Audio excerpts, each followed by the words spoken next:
You may think that YouTube has pretty much everything, right? I've scrolled through a lot of videos on YouTube and there's just one thing that I haven't found. Direct stories of whistleblowers in research.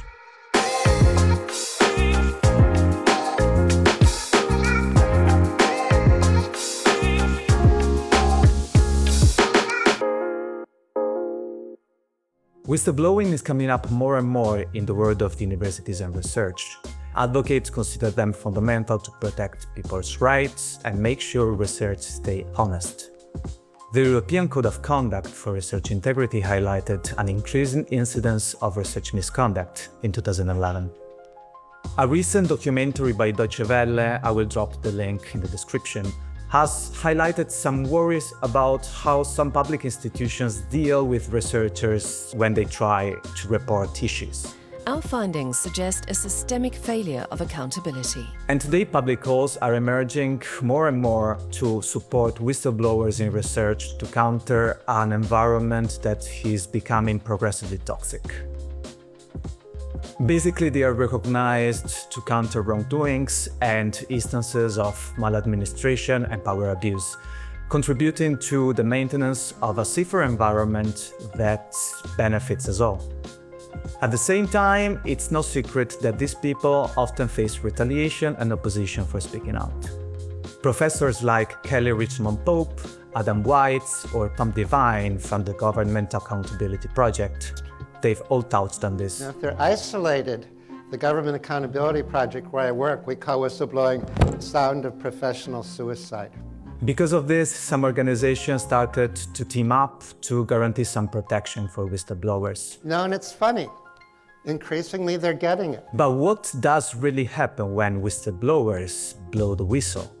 It's curious because while you can find first-hand accounts in cases like Theranos or the more recent Facebook situation, or even about government whistleblowing, when you look for similar stories in the field of research, they are surprisingly rare on this platform. This is what I'm going to explore in the next series of videos. My name is Luca Danieli and I am an artist and a researcher.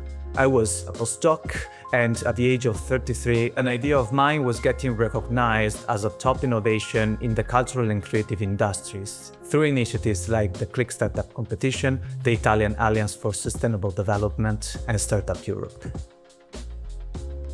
Not so long ago, I blew the whistle about two alleged instances of maladministration and power abuse involving some agencies of the European Union and some academic organization in Austria. You can find the link to my blog below. The reason why I started this channel is because I grew up with an idea of university that was all about open discussion and making the world a better place. But I soon realized that sometimes truth in research is dependent on position of power. And because I love research and I love university, I think that today, right now, this is the best way I can contribute to create a better academia for the future and contribute to the discussion. And also, I'm an artist. This is what we do. We try to challenge the system and the status quo and bring ethics and values forward. The next 10 to 15 videos will be structured along the two main lines that emerged from the two cases I mentioned before and that are linked below. One will dive into the world of research and cultural innovation, since my main area of expertise is art and culture. Questions will include things like, is research held hostage of power abuse? Are researchers really taking into account the real problems of people? And what are the challenges of Gen Zers? Is academia changing and is it still relevant? Does academia thrive on a lack of accountability, for example when it comes to anonymous reviewers? Has research in culture and the arts missed the mark?